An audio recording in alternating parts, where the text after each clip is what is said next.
jemaat saya undang untuk bangkit berdiri. Kasih Tuhan tak bersandar,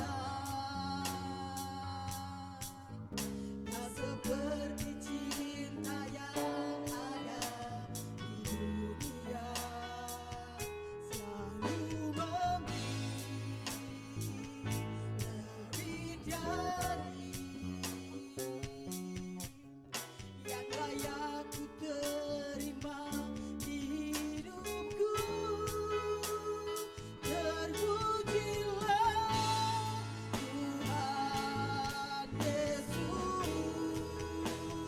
ditinggikan di atas dunia. Dari dalam kubur hatiku, ku sujud dan berterima kasih. Kita pujikan dari awal, kasih Tuhan sungguh mulia. Haleluya Yesus.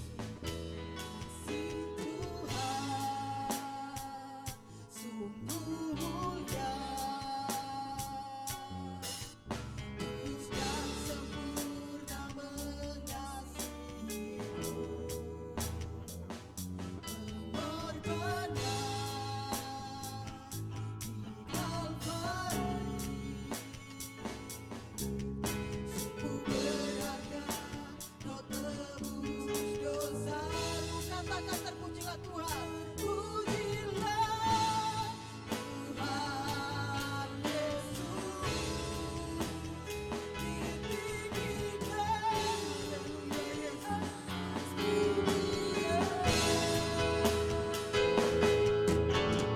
Dari dalam kubur hatiku, ku sujud dan berterima kasih. Katakan terpujilah Tuhan. Haleluya Yesus, ditinggikan di atas dunia.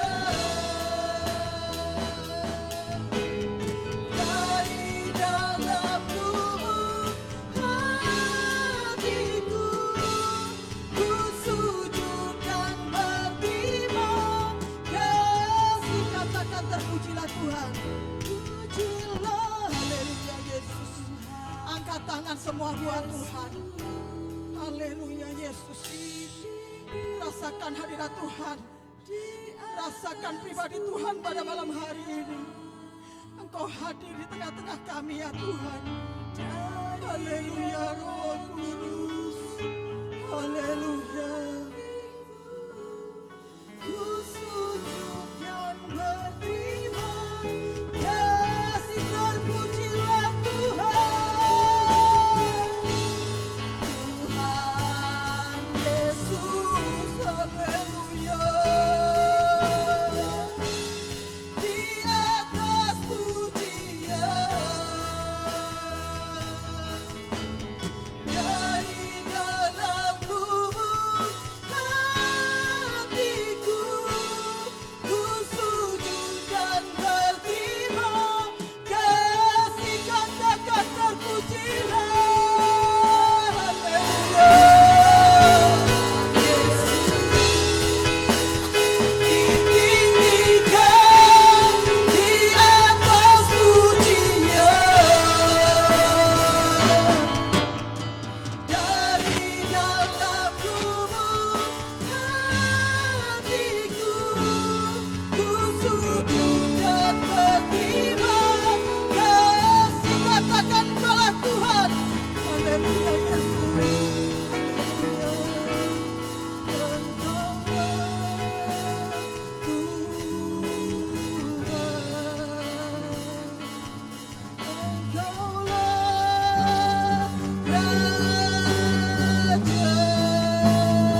Tuhan. Hadirat-Mu memenuhi setiap kami yang rindu, yang sungguh-sungguh datang kepadamu Tuhan. Tuhan, Kau yang berdaulat atas kehidupan kami. Biarlah hidup kami boleh memuliakan nama Tuhan. Roh Kudus, pimpin hidup kami. Biarlah Kau yang selalu berjalan di depan kami Tuhan, agar kami boleh hidup sesuai dengan kehendak Tuhan. Bapa, kami sudah memuji dan memuliakan nama Tuhan. Tiba saatnya kami rindu diberkati akan firman-Mu Tuhan. Firman-Mu yang mengubahkan kami untuk kami boleh hidup sesuai dengan kehendak Tuhan. Dan Tuhan Yesus, Engkau mengurapi hamba-Mu yang akan menyampaikan firman kebenaran-Mu Tuhan. Engkau mengurapi lebih dalam lagi dan Engkau memakai dengan luar biasa untuk pelayanannya Tuhan. Engkau memberkati keluarganya, anak-anaknya dan segala apapun yang dikerjakannya Engkau memberkati. Apa yang baik yang memuliakan nama Tuhan, Tuhan selalu memberkati. Terima kasih Tuhan, kami mau siap mendengarkan firman-Mu. Dalam nama Yesus, haleluya, amin. Selamat malam semuanya, haleluya. Ya, puji nama Tuhan. Kita datang malam hari ini bukan hanya sekedar rutinitas, dikasih besar Jos, sedikit nomor 1. Tapi kita mau menyenangkan hati Tuhan. Nah, hari ini kita akan melihat satu tema, yaitu di dalam Mazmur 51 ayat 16 dan 17, korban yang berkenan di hadapan Tuhan. Mazmur 51, kasih besar lagi ya. Nomor 1.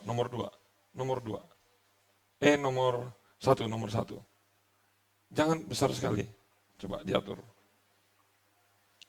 Mazmur 51, ayat yang ke-16 dan ayat yang ke-17.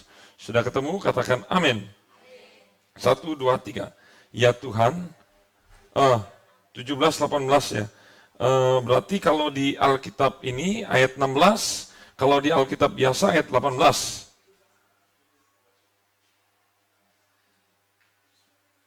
Ya, maksudnya berarti kalau di Alkitab biasa di ayat 18 ya. 18 dan 19. Coba sebentar. Saya cocokkan dulu. Mazmur ini berbeda memang di ayatnya. Ya, acuan di Alkitab biasa saja. Ayat 18. 1, 2, 3. Sebab engkau tidak berkenan kepada korban sembelihan, sekiranya kupersembahkan korban bakaran, engkau tidak menyukainya. Korban sembelihan kepada Allah ialah jiwa yang hancur, hati yang patah dan remuk, tidak akan kau pandang hina, ya Allah. Kalau kita lihat konsep perjanjian lama, bahkan perjanjian baru, setiap kita datang ke bait Allah, dipastikan, mau dia orang kaya sampai orang yang sangat-sangat tidak punya sekalipun, mereka pasti membawa korban persembahan. Kalau yang kaya biasanya membawa apa? Membawa lembu. Seperti sapi begitu, besar. Yang agak kecilan, dia bawa domba ataupun kambing. Yang tergolong lebih bawah lagi, mereka bawa burung, merpati atau tekukur. Yang benar-benar tidak punya lagi, mereka membawa tepung. Jadi semuanya mereka datang kepada Tuhan tidak dengan tangan kosong. Semuanya ada. Dan ketika mereka tahu setiap datang beribadah harus membawa korban, mereka mempunyai pikiran bahwa Tuhan itu senang dengan persembahan-persembahan itu. Dan betul, nggak ada masalahnya, betul Tuhan senang, tetapi yang menjadi inti kita datang kepada Tuhan bukan karena kita memberi korban persembahan. Karena lembu itu punya Tuhan. Kambing dan domba juga Tuhan yang ciptakan. Merpati Tuhan yang punya. Semuanya Tuhan yang punya. Kalau saya punya semuanya, sudah kaya. Memang saya senang anak-anak saya akan memberikan sebagai balas budi kepada orang tua. Tetapi kalau dikatakan itu levelnya masih biasa. Bukan sesuatu yang menyenangkan orang tua. Karena orang tuanya sudah punya semua. Kalau kita punya orang tua paling kaya di dunia, kita kasih mobil, kita kasih rumah, mereka senyum-senyum aja seneng. Tapi coba ditanya, benar seneng banget? Enggak. Karena mereka sudah punya. Tetapi apa yang tidak punya orang tua adalah apa kira-kira? Kalau harta sudah punya, tetapi apa yang tidak mereka punyai adalah ketulusan anak-anaknya. Nah, inilah yang Tuhan inginkan di dalam kehidupan kita. Bicara mengenai mata air, coba ya nanti Bapak Ibu, anak-anak semua buka di Google, mata air pertama kali, terserah mata air apa aja. Apa aja mata airnya? Bunyi apa itu ya? Ya, dipastikan mata air itu tidak ada yang besar. Kalian tahu got? Siapa pernah ke Trawas atau ke Tretes? Angkat tangan, pernah? Di samping kiri kanan itu ada bukan sungai ya, lebih tepatnya got, betul ya? Got kecil kan? Paling besar-besarnya itu segitu. Mata air misalnya ini gunung. Kalian sudah pernah lihat belum mata air? Siapa yang udah pernah lihat mata air? Sumbernya langsung keluar dari gunung. Belum? Saya katakan coba lihat. Setelah saya cek, mata air itu awalnya mirip kayak got. Gitu, kecil. Kayak got yang di Trawas begitu. Ya, kecil-kecil. Kecil. Bahkan saya pikir, masa ini mata air kok keluarnya kecil banget. Tetapi di sini nih kita lihat siapa yang pernah ke Jagir? Ada yang pernah lewat Sungai Jagir? Besar atau kecil? Kenapa mata air yang kecil semakin dia ke bawah, kita lihat semakin melebar. Melebar. Kalau dalam pikiran akal, kalau ini nampung dan macet seperti laut mati, wajar ini banyak, betul kan? Ditampung lama-lama sedikit menjadi bukit. Tapi kalau ini sungai, jalan terus, logikanya yang keluarnya 10 liter, harusnya di bawah berapa liter? Ya 10 liter. Coba kita perhatikan, yang di gunung-gunung itu nggak ada yang besar-besar. Justru yang dibesar semakin ke bawah semakin besar. Semakin ke bawah semakin besar. Coba perhatikan, tidak pernah habis-habisnya aliran itu yang tadinya cuma sempritnya sekecil, tiba-tiba menjadi sangat besar. Saya katakan, Tuhan mengajari saya sesuatu yang dahsyat, yaitu kalau kita seperti mata air, lihat mata air ini bisa besar, tadinya got berubah menjadi sungai kecil, lama-lama menjadi apa? Sungai besar. Itu akibat apa? Itu akibat tanah yang gembur. Tanah yang tidak gembur itu artinya apa? Keras atau lunak? Lunak atau keras? Gembur. Lunak. Kalau tanah keras, ini tidak bisa aliran yang kecil ini membuka jalur baru. Tapi kalau tanah itu subur, tanah itu gembur, tanah itu gampang hancur, maka jalurnya itu kebuka. Kalau dia tanahnya benar-benar keras, apalagi ada batu, udah segitu tok. ini memiliki arti rohani yang luar biasa. Lihat di sini, di ayat 51, ayat yang ke-19. Korban 9 kepada Tuhan ialah apa? Jiwa yang hancur, hati yang patah, dan remuk. Tuh, perhatikan ini. Yang harus kita sediakan adalah benar-benar hati kita harus hancur, harus gembur, sehingga aliran-aliran dari surga yang tadinya kecil, ini yang mengalir dalam kehidupan kita, semakin gembur, semakin lebar kapasitas air yang bisa dilalui. Yang tadinya hanya got, mungkin sebesar setengah meter, tapi kita semakin hari semakin haus. Ingat, aliran bisa menjadi sungai itu, konsepnya adalah dia tidak pernah berhenti.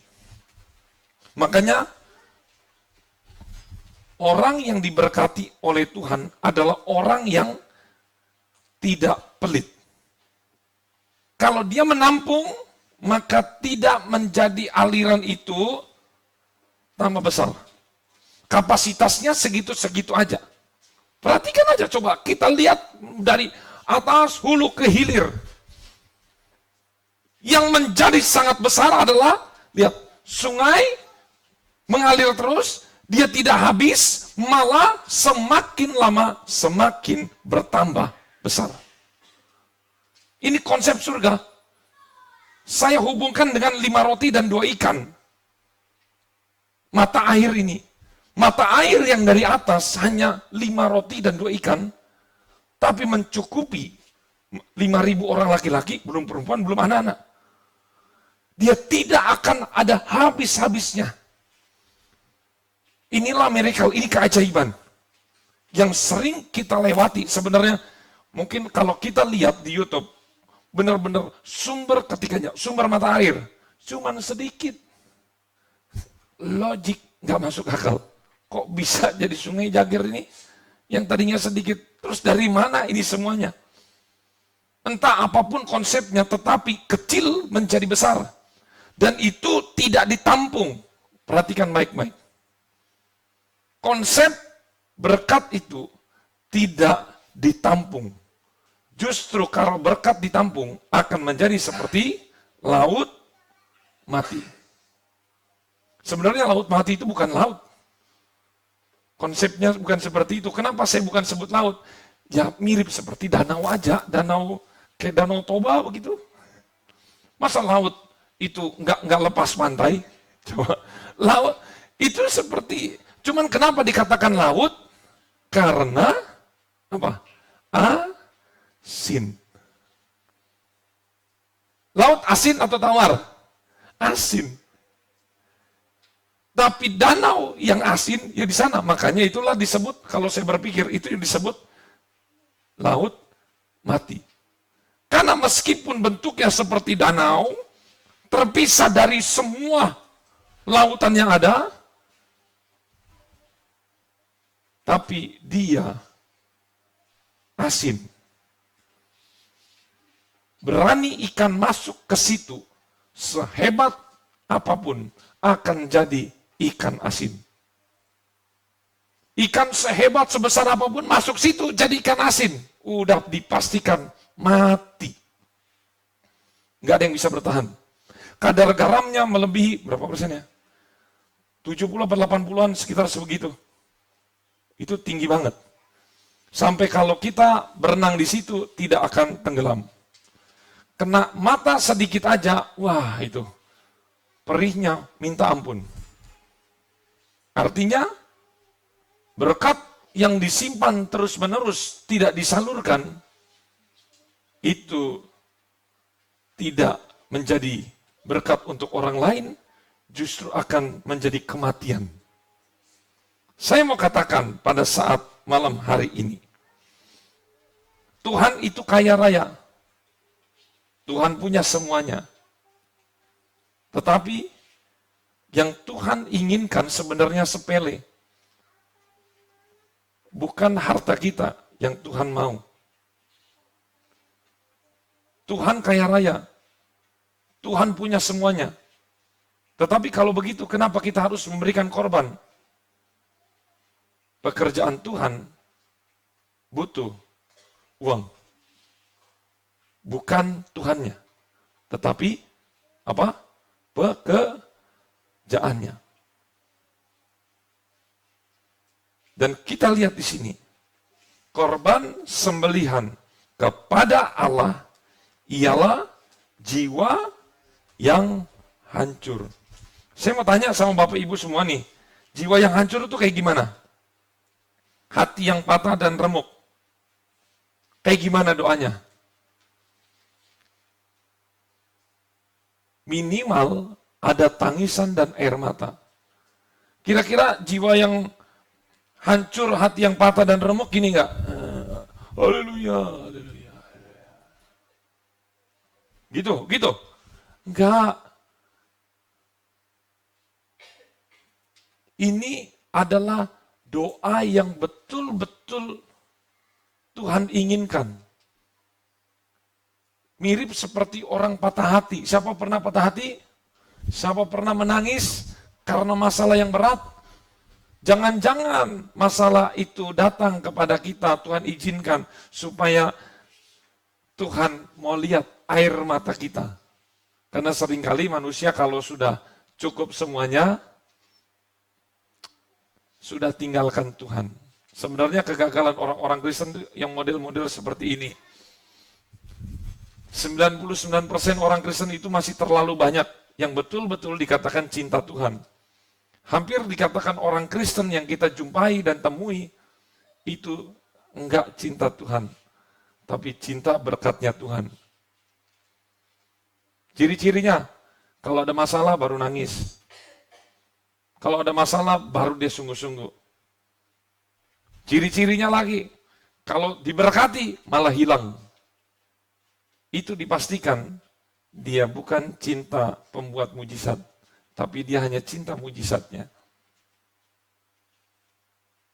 Ingat, pada malam hari ini, korban sembelihan kepada Allah ialah jiwa yang hancur, hati yang patah, dan remuk.